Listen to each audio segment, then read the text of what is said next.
Good day and welcome to a better you. Hello and welcome to A Better You with Precious Chika. I am Chika. Now on today's episode, I'm going to be sharing 7 ways to identify low self-esteem. The last time I spoke about a subtle way of identifying low self-esteem, so many of you asked for other signs and I'm going to be sharing it with you today. So number 1, and this is like very easy to spot, you are overly critical of yourself. You're the first person to put yourself down. You're the first person to talk down about yourself and your abilities. And so you find yourself somewhere and you're asked to do something and you go, no, I cannot do this. No, I'm definitely going to ruin this. If you want this to work, I think you should choose someone else.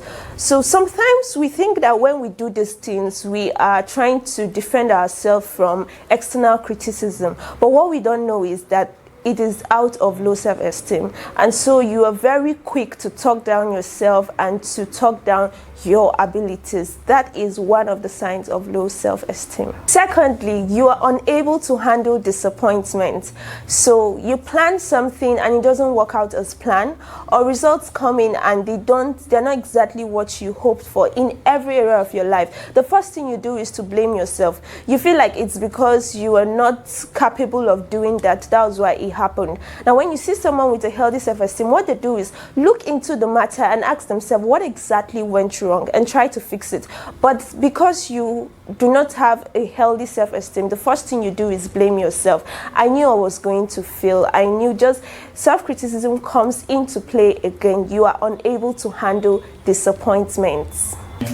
Number 3, you feel undeserving of love and respect. I've seen this play out so many times. And so whenever you see someone that actually loves you, someone that actually respects you, you think there's something fishy. You feel like it's too good to be true. And so you run away from it. Now, people like this find themselves even in very toxic relationships, both their romantic relationship and other types of relationship.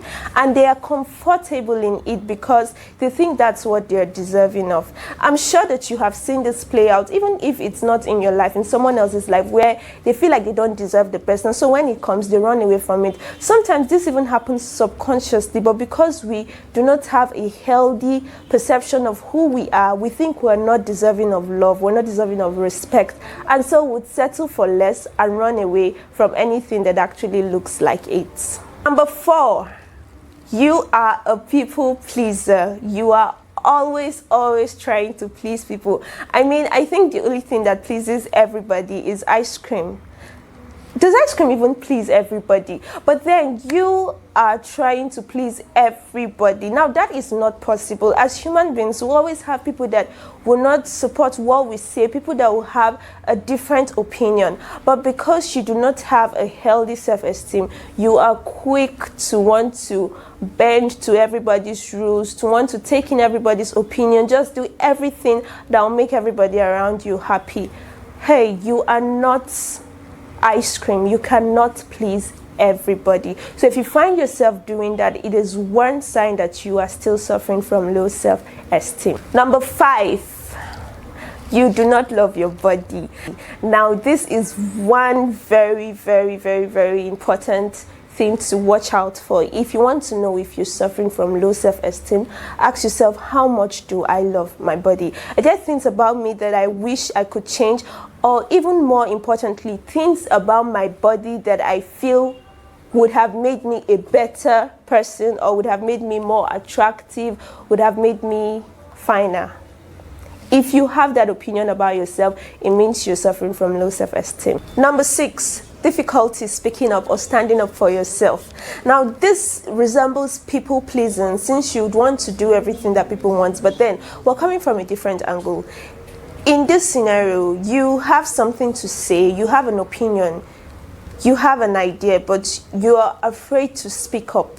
You can't stand up in front of people and talk. You can't stand up for yourself, stand up for your rights, for things you believe in. And so someone has a contrary opinion and you bend to it. You do not have rules, you do not have regulations. You work with whatever anyone brings to the table. So Mr. A has an idea today, you go with it. Mr. B has a different idea tomorrow, you go with it. As long as you do not have to speak up, as long as you do not have to say no. Now, this is one important sign of low self-esteem.